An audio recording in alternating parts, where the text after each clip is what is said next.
Tuloy ka. Buti naman, sumama ka dito sa bahay namin. Pasensya ka na, ha? Medyo makalat. Ano yan? Ay, huwag mo na lang pansinin to, mahal.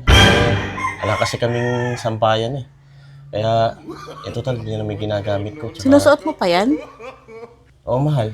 Kasi pwede pa naman siya. Tsaka, komportable kasi ako dyan, eh. Tapos, isa pa, wala pa rin naman akong pambili ng brief. Wala kasi ang trabaho, eh. Tatsagaan ko, tsaka nakatago naman, mahal. Nagugutom pa ba? Oo eh. Nagugutom na nga ako kanina pa. Ay, ganun ba? Ay, teka lang, sandali lang, ha. Dito ako na komportable, tsaka pamana pa kasi sa akin ito ng lola ko, eh. Kaya, may sentimental value sa akin. Tsaka, komportable naman ako dito.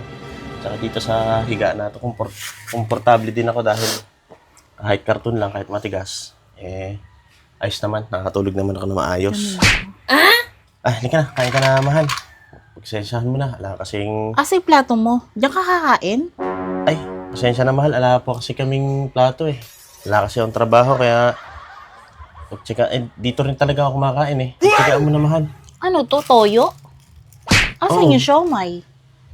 Ala pa kasi akong pera, mahal, eh.